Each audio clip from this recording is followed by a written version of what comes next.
சைரா, என் உயிரின் உயிரானவர்களே, சாயப்பாவை புரிஞ்சுக்காம நாம் வணங்கிக்கிட்டு இருக்கோம். அவருடைய பலம் எப்படி நம்ம வாழ்க்கையில் என்ன மாதிரியான விஷயங்களை நடத்தி தரப்போகிறார், நம்மளுடைய கர்மாக்கள் எப்படி அழிக்கப் போகிறார், நம்மளுடைய பாரத்தை எப்படி குறைக்கப் போகிறார், இதை எல்லாமே இன்னைக்கு இதை பற்றி நாம் பேச போகிறோம். இன்னைக்கும் பாரத்தோட தான் நான் வாழ்ந்துக்கிட்டு இருக்கேன் அப்படின்னா நீங்கள் அவரை வணங்கும் முறை மிகவும் தவறாக இருக்கிறது. இன்னமும் நான் பயந்து தான் வாழ்ந்துக்கிட்டு இருக்கேன் அப்படின்னா இன்னமும் நீங்கள் அவரை உங்கள் வீட்டுக்குள்ள அழைக்கலைன்னு அர்த்தம்.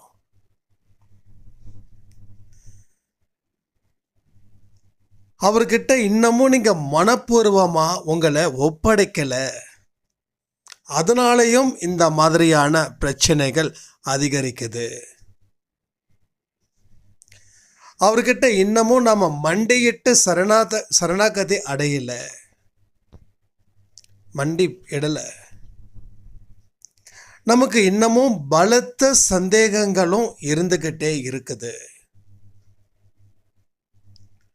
அப்போ பலத்த சந்தேகங்கள் இருந்துச்சுன்னா உங்களுக்கு அவர் மேலே ஒரு விசுவாசம் இல்லை. கடவுளை நம்பினவர்களை கடவுள் கைவிடப்படுவதில்லைன்னு சொல்லுவாங்க. இது எல்லா மதத்திலையும் சொல்லக்கூடிய முக்கியமான வார்த்தை. ஸோ ரகசியம் கூட சொல்லலாம். ஆனால் இந்த வார்த்தையை யாருமே முழுசாக தெரிஞ்சுக்கல. தெரிஞ்சுக்கிட்டவங்க யாரும் தூக்கலை.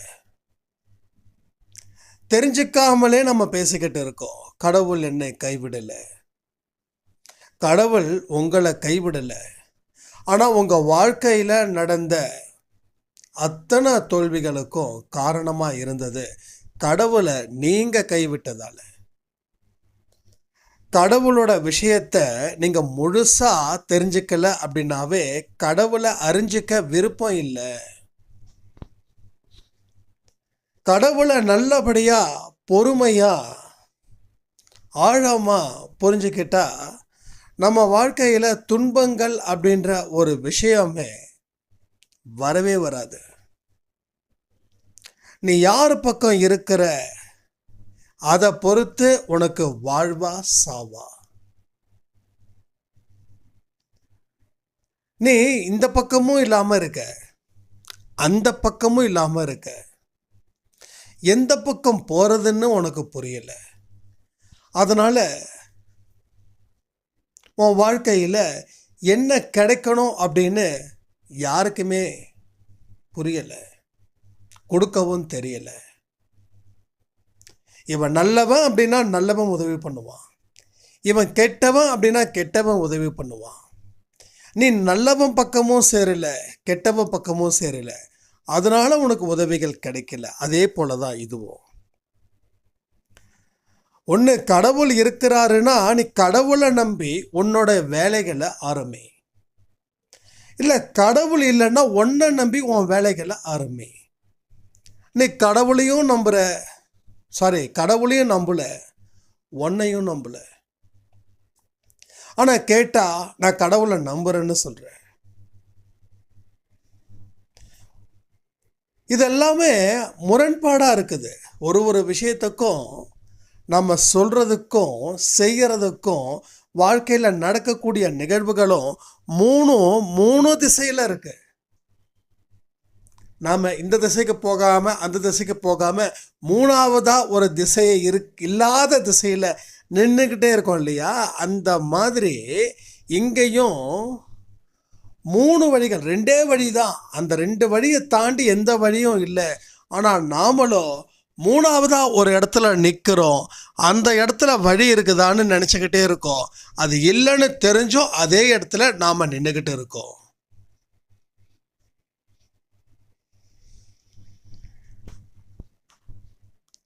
அப்போ கடவுளை நம்பிட்டா நம்ம வாழ்க்கையில் எவ்வளோ பெரிய பிரச்சனைகள் இருந்தாலும் அதை கடவுள் தீர்ப்பார்ன்ற நம்பிக்கை 100%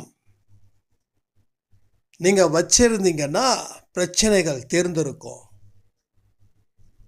எவ்வளோ பெரிய பிரச்சனையை கடவுள் எனக்கு தீர்த்துடுவாரா என்ன அப்படின்னு கேட்குற கேள்வி இருக்கு பாருங்க. அந்த கேள்விகளை கேட்கறதால உங்களுக்கு அதிகமான சந்தேகங்கள் இருக்கு. இந்த சந்தேகம் உங்கள் வாழ்க்கையில் நம்பிக்கையை ஏற்படுத்தலை. சாயப்பா மேலே சாயப்பாவை உங்களுக்கு பிடிக்கும், நீங்கள் அவரை நம்புறீங்க, அவர் மேலே அன்பு வச்சுருக்கீங்க. அவர் இல்லை அப்படின்னா நீங்கள் இல்லை, இது எல்லாமே தெரியும். ஆனால் உங்கள் பிரச்சனையை அவர் தீர்ப்பாருன்ற நம்பிக்கை மட்டும் உங்களுக்கு 100% இல்லை. அது 10% 20% மட்டும்தான் இருக்குது. அது எப்படி நான் பெர்சன்டேஜில் ஒரு அக்யூரசி கொடுக்குறேன் அப்படின்னா, எனக்கு ஒரு பிரச்சனை இருக்குது, அது தீர்க்க முடியாத பிரச்சனை. அப்போ நான் சாயப்பா கிட்ட போய் நிற்கிறேன். எனக்கு இந்த பிரச்சனை இருக்குது, நான் சொன்னாதான் உனக்கு இந்த பிரச்சனை தெரியும் அப்படின்றது இல்லை. ஆனாலும் சொன்னால் என் மனசில் பாரம் இறங்கும், நீ காது கொடுத்து கேட்ப, அந்த பிரச்சனையை நீ முடிச்சு தருவ. அந்த ஒரு நம்பிக்கையில் என்னோட பிரச்சனையை நான் இப்போ உங்ககிட்ட சொல்கிறேன் அப்படின்னு நான் அந்த பிரச்சனையை எடுத்து பொறுமையாக நிதானமாக தெளிவாக சொல்லிட்டு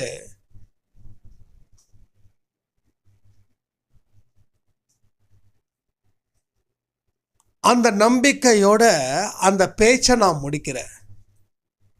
அதுக்கப்புறம் அந்த பிரச்சனை பார்த்து நான் பயப்படலை. அந்த பிரச்சனையால் எனக்கு கஷ்டங்கள் வரும்போதும் நான் பயந்து ஓடலை. அந்த பிரச்சனை எனக்கு வலி கொடுத்தாலும் அது வலின்னு சொல்லி மறுபடியும் புலம்பி அழுவலை. புரியுதா உங்களுக்கு? ஒரே ஒரு தடவை நம்ம சாயப்பா கிட்ட நான் சொல்கிறேன், எனக்கு இந்த பிரச்சனை இருக்குது அப்படின்னு. இப்போ ஒன்று அவர் பிரச்சனையை தீர்ப்பார், இல்லை தீர்க்க முடியலன்னா இதை நீ அனுபவிச்சு தான் ஆகணும் அப்படின்னா அவருடைய அனுமதியின் பேரில் அந்த வலியை நான் தாங்குகிறேன். ஸோ தாங்கும்போது நான் அதை வேண்டான்னு சொல்லலை, நான் மனப்பூர்வமாக தாங்குகிறேன். வலிக்கும்போது அவர்கிட்ட சொல்கிறேன், எனக்கு ரொம்ப வலிக்குது, கொஞ்சம் என் வலியை கம்மி பண்ணு சாயப்பா அப்படின்ற. அவர் அந்த வலியை கம்மி பண்ணுவார்ன்ற நம்பிக்கையில் நான் அவர்கிட்ட இந்த வேண்டுதலை வைக்கிறேன். அப்போ அந்த குறையுன்ற நம்பிக்கையோடு நான் வைக்கிறேன். எனக்கு அந்த பிரச்சனையோட வலி நிச்சயமாக குறையும். நீங்கள் எந்த நம்பிக்கையின் அடிப்படையில் சாயப்பா கிட்ட கேட்குறீங்களோ அதே நம்பிக்கையின் அடிப்படையில் தான் உங்களுக்கு எல்லாமே கிடைக்கும். இங்கே பலர் சொல்லக்கூடிய வார்த்தைகள், எனக்கு 20 நாளா, 1 மாசமா, 1 வருஷமா எனக்கு வலி இன்னும் குறையல. அப்போனா ஒரு விஷயத்தை நீங்கள் தப்பு பண்ணுறீங்கன்னு அர்த்தம். வலி இருக்குதுன்னா தட்ஸ் அ கர்மா. வலி குறையல அப்படின்னா அது கர்மான்னு சொல்ல மாட்டேன். அந்த வலியை இவர் எப்படி குறைப்பார்? இவர் என்ன உயிரோடவா இருக்காரு? என்ன ஓடோடி வந்து நேருக்கு நேராக நின்று எனக்கு மாத்திரை மருந்து கொடுக்க போகிறாரா? அது நம்ம ஆழ் மனசுக்குள்ளேயே ஒரு சில சந்தேகத்தின் மூலமாக உள்ளே இருக்கிறது. ஏன்னா மனுஷனை நேரடியாக பார்க்கலாம், ஆனால் கடவுளை நேரடியாக பார்க்க முடியாது. மனுஷனை தொடலாம், ஆனால் கடவுளை தொட முடியாது. மனுஷனுடைய உணர்வை நாமளும் ஒரு மனுஷனாக இருக்கிறதால புரிஞ்சுக்கலாம், ஆனால் கடவுளை எப்படி நம்ம உணர்வு ரீதியாக புரிஞ்சிக்க முடியும்? இது எல்லாமே நம்ம ஆழ் மனசில் ஒரு சந்தேகம் அப்படின்ற ஒரு பகுதியில் இது எல்லாமே நிறைஞ்சிருக்கு. நீங்கள் இங்கே எந்த ஒரு விஷயத்துக்கு விவாதம் பண்ண வேண்டாம். இல்லை அப்படிலாம் இல்லைன்னு நீங்கள் சொல்லிட்டீங்கன்னா பிரச்சனை தீரல. அப்படி இருக்குதுன்றதை ஒத்துக்கிட்டீங்கன்னா பிரச்சனை தீரும். ஏன்னா நானும் உங்களை மாதிரி ஒரு மனுஷனா, உங்களை மாதிரி இருக்கிற பிரச்சனைகளை அனுபவித்து வந்தவன் தான். எனக்குமே சில டைமில் நான் பிரச்சனையோட தீவிரத்தில் மாட்டிக்கிட்டு இருக்கும்போது அப்போ எனக்காக ஒருத்தவங்க ப்ரே பண்ணாங்க. அவங்க சொன்னாங்க, இன்னும் 2 வருஷத்தில் உன்னோட பிரச்சனைகள் நிச்சயமாக தீரும், நீ நல்லா இருப்ப, நீ பேரும் புகழும் வாங்குவேன்னு. அப்போது நான் அந்த அம்மாவையே நான் மனசுக்குள்ளே திட்டுனவன், உயிரோட வாழ்ந்தாவே பெரிய விஷயம் அப்படின்னு. ஏன்னா அந்த பிரச்சனை எனக்கு அந்த அளவில் இருந்தது. கொசுக்கடி இல்லை, கொசுக்கடியான பிரச்சனைகள் இல்லை, இது பல விஷ பாம்புகளுக்கு மத்தியில் நான் இருந்தேன். அப்போ இத்தனை ஒரு பாம்பு இல்லை, 2 பாம்பு இல்லை. உதாரணத்துக்கு சொல்கிறேன், ஒரு சின்ன அறை, அந்த அறையில் நான் மட்டும் இருக்கேன், அந்த அறை சுற்றியும் பாம்புகள் ஊறுது. அப்போ ஒருத்தவங்க என்கிட்ட சொல்கிறாங்க, நீ கவலைப்படாத, இந்த பாம்புகளை இருந்து நீ வெளியில் வந்துடுவ, இந்த பாம்புகள் பாரு உன்னை பார்த்து பயப்பட போகுது, இல்லை உன்னை பார்த்து பயந்து ஓட போகுதுன்னா நீங்கள் நம்புவீங்களா நம்ப மாட்டீங்களா? அப்போ உங்களுக்கு யாராவது இது மாதிரி சொன்னாங்கன்னா கோபம் வரும்ல. இன்னும் கொஞ்ச நேரத்தில் இந்த பாம்புக்கு நான் இரையாக போகிறேன், நீ என்னடானா இந்த பாம்பு என்ன பார்த்து ஓடணும்னு சொல்கிற, நானே ஓடுறதுக்கு வழி இல்லாமல் உட்காந்துருக்கேன் அப்படின்னு நம்ம கோபம் வருமா இல்லையா? அந்த மாதிரி கோபம்தான் எனக்கும் வந்துச்சு.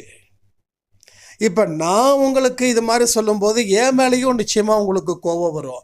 அந்த அம்மா 2 வருஷத்துக்கு முன்னாடி சொன்னேன், 2னா சாயப்பா வர ப்ரே பண்ணுறதுக்கு முன்னாடி சொன்னேன். அப்போ 7 வருஷம் வச்சுக்கலாம், 7 இயர்ஸ்.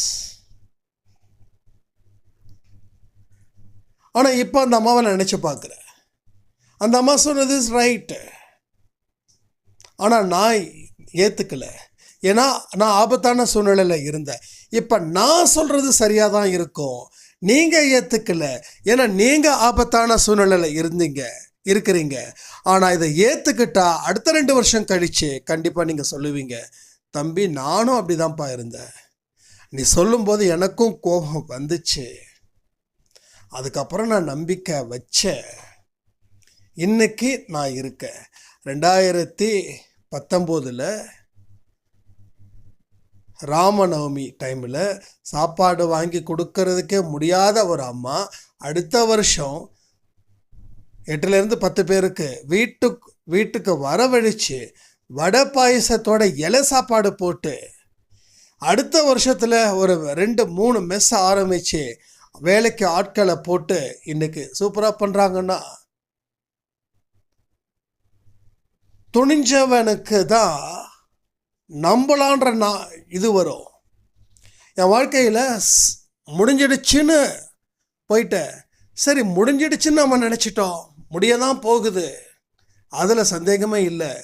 ஆனால் கடவுள் மேலே நம்பிக்கையை வச்சு நம்ம பண்ணுவோம், அதுக்கப்புறம் முடிக்கிறதும் வாழ வைக்கிறதும் அவரோட பொறுப்புன்னு என்னைக்கு அந்த நம்பிக்கை என் மனசுக்குள்ளே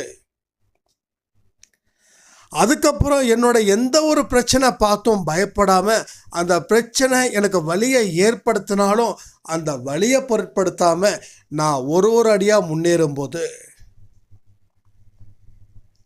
சாயப்பா என் கையை பிடிச்சிக்கிட்டு நான் தடுமாறும்போது என்னோட கையை இறுக்கமாக பிடிச்சி, நீ தடுமாறாத, உன்னை தடுமாற நான் விட மாட்டேன், உன் வாழ்க்கையோட காரணகர்த்தாவே நான் தான். ஏன் இத்தனை வருஷம் கழித்து வந்திருக்கேன்னா எல்லாத்துக்கும் ஒரு கணக்கு இருக்குது, அந்த கணக்கின்படி நான் இப்போ தான் வரணும், நான் வந்துட்டேன், இனி நீ என் பிள்ளை, இனி நீ என் பிள்ளை, உன்னை தாண்டி என்னை தாண்டி உனக்கு எதுவும் ஆகாது அப்படின்னு ஒரு உணர்வு மூலமாக எனக்கு பதில்கள் கொடுத்ததால தான் இன்றைக்கி 2024 உங்கள் முன்னாடி நான் இப்படி பேசிகிட்டு இருக்கேன். அப்போ நாம் என்ன பண்ணணும், நம்மளோட பிரச்சனைகளை பார்த்து இவர் செய்வாரா மாட்டாரான்னு 1% கூட நினைக்காம இவர் நிச்சயமாக என்னோட பிரச்சனையை தீர்ப்பாருன்னு 100% நீங்கள் நம்பி உங்கள் கையை அவர்கிட்ட கொடுத்து பாருங்க.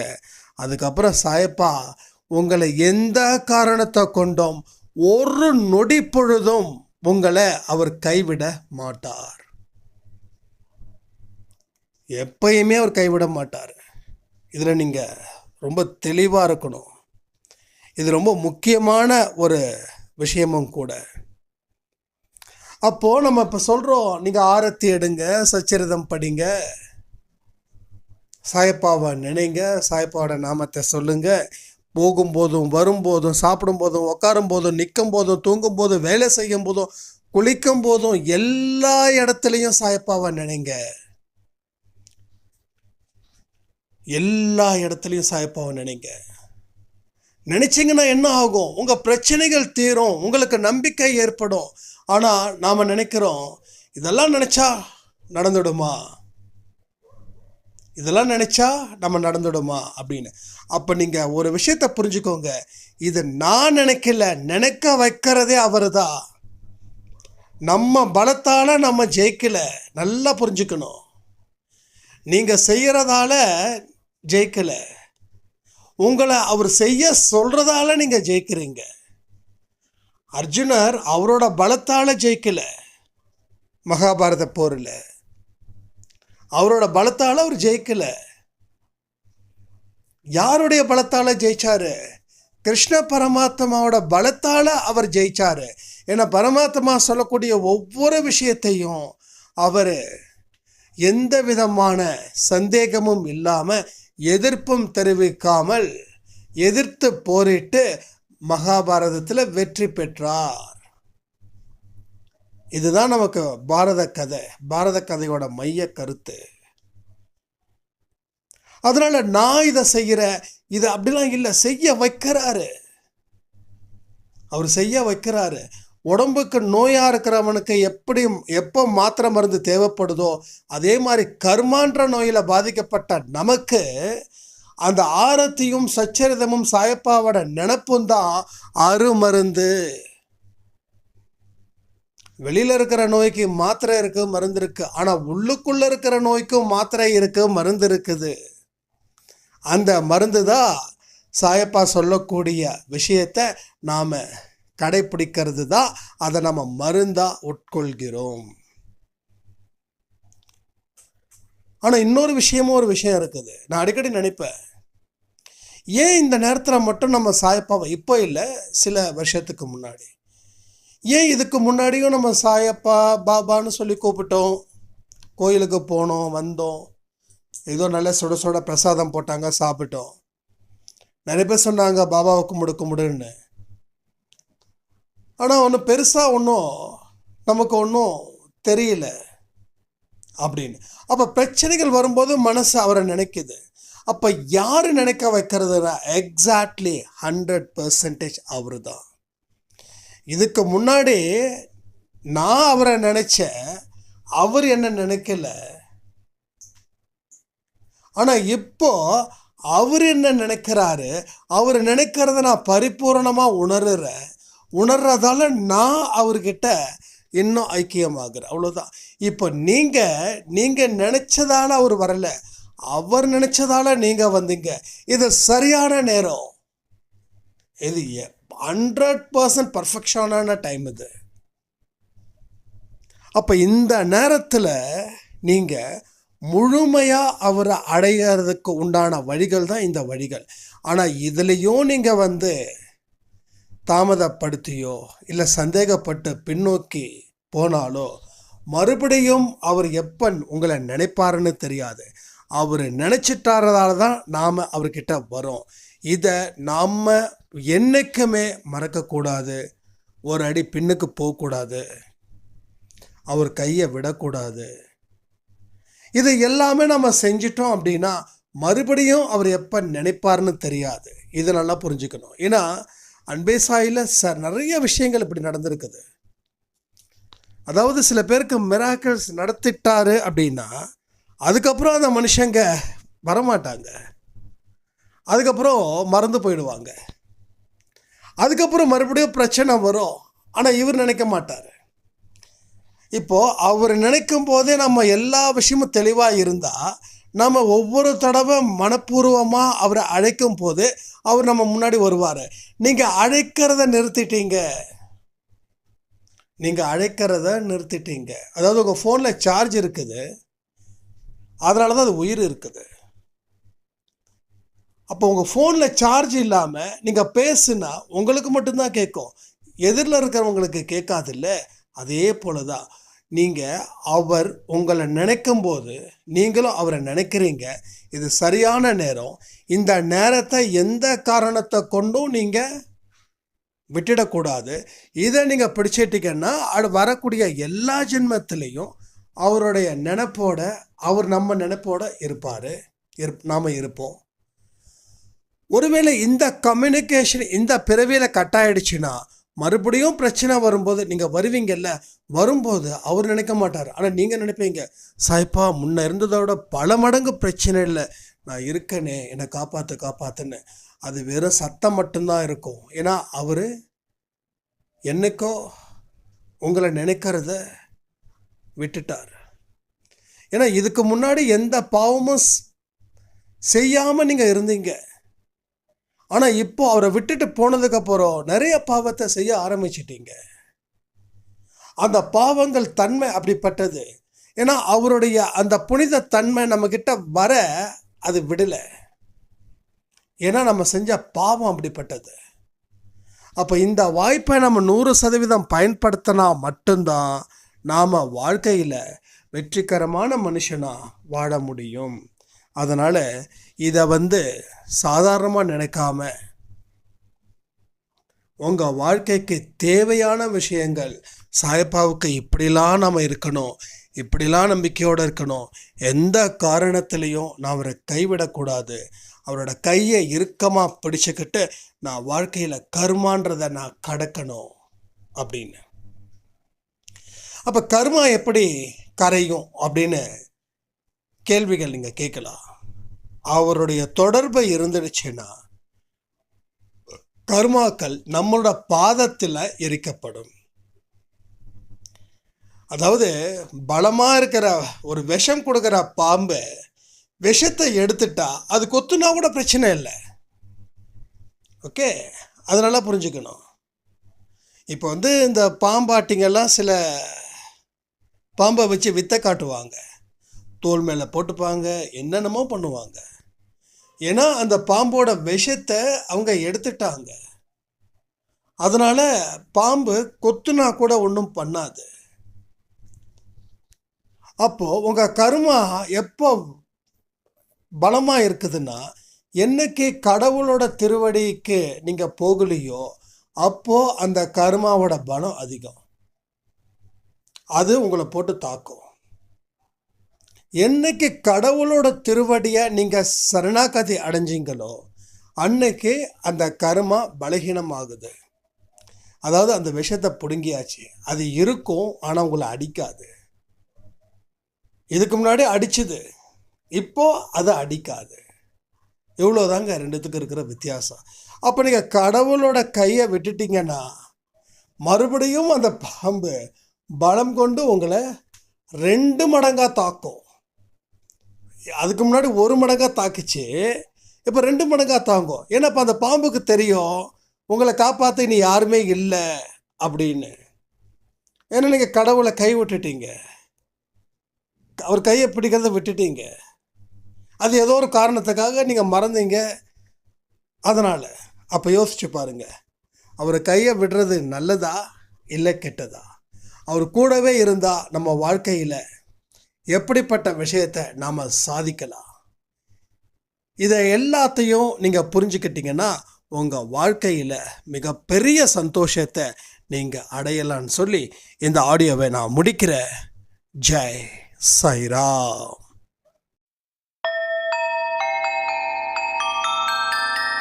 ஓம் சாயி சாய்ராம்.